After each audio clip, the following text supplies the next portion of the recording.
The young king of the Black Islands. When King Mahmud of the Black Islands died, his young son became king. A few weeks later, he married his cousin. The young king loved his wife very much, and he thought that she loved him. He was happy, but she was not a good wife and she didn't love him. She also had magic powers.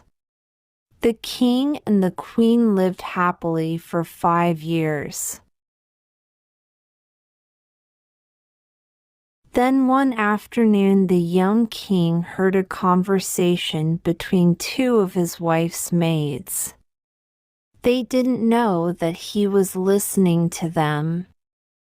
"It's sad that the queen doesn't love the king, isn't it?" one of them said. "Yes, it is," the other maid replied. "She's a bad woman. Every night she puts a sleeping potion in his wine. Then, when he is asleep, she goes out to meet her lover in the forest." The young king was horrified. He decided to watch his wife carefully. That night he didn't drink his wine, so he wasn't asleep when the queen got out of bed and left the palace. He followed her to the forest. Her lover was there and they kissed passionately. When the young king saw them together, he was very angry. He took out his sword and hit the man on the neck. The man fell to the ground. Then the young king ran back to the palace before the queen had time to see his face. The next morning the queen came to his room. She was wearing black clothes and she was crying. "Husband," she said, "I'm mourning my family.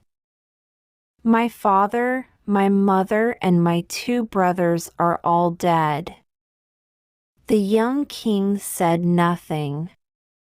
He knew that it was not true. The queen mourned for a year.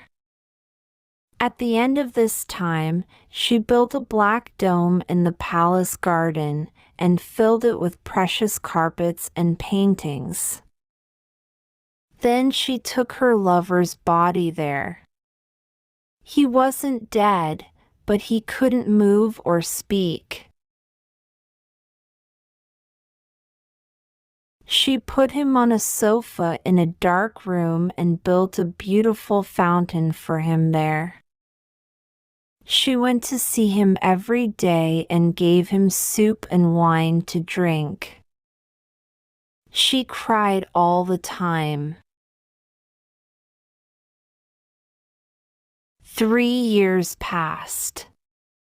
One day the young king went to the dome to speak to his wife. She was crying as usual.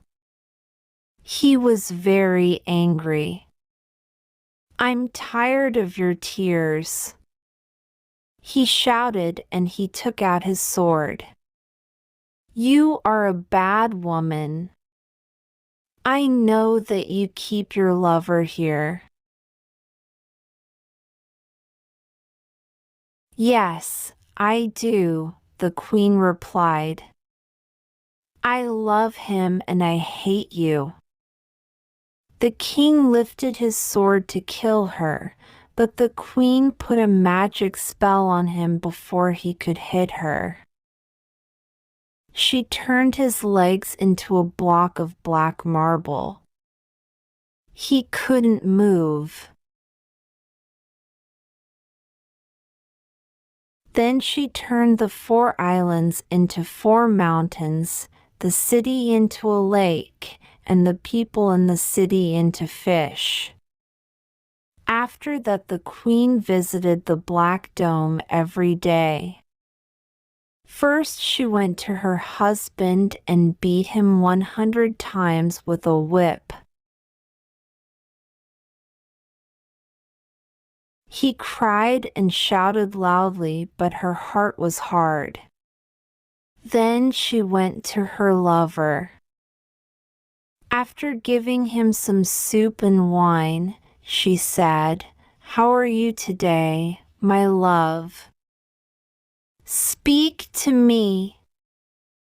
But he never moved and he never spoke. Some years later, a king from a distant country traveled to the Black Islands. He went in the Black Dome and found the young king.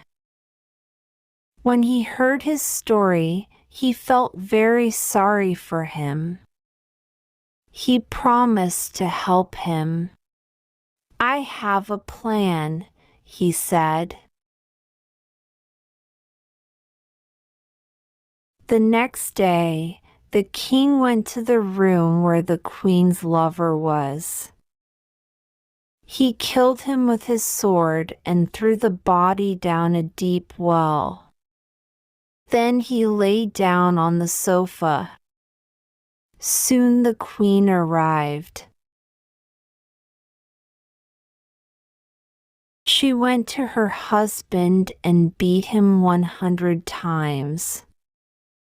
After that, she went to her lover's room. It was dark, so she couldn't see the man on the sofa very well.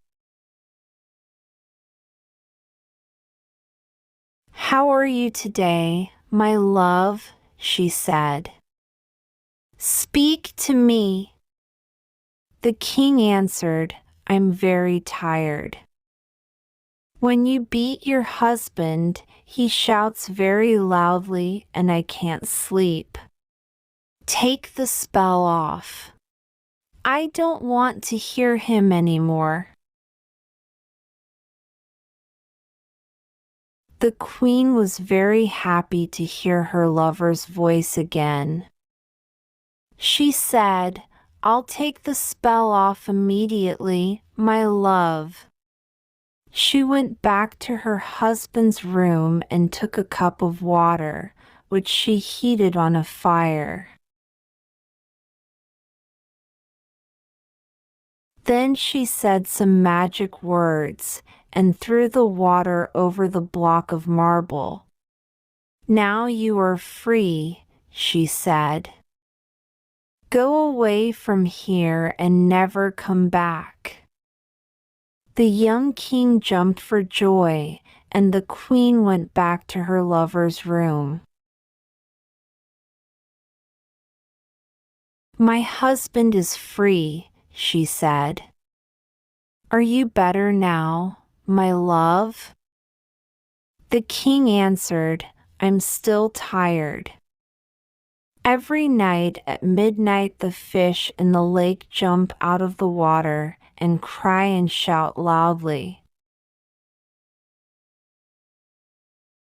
"I can't sleep. Take the spell off. I don't want to hear them anymore." The queen immediately ran to the lake and took the spell off. The fish became men, women, and children again, and the lake became a city. The queen went back to her lover's room and said, "The people are free. Do you feel better now?" "Come here," said the king. "Come closer." The queen moved closer. Then the king suddenly jumped up and cut her body in half with his sword. "The queen is dead," he said to the young king.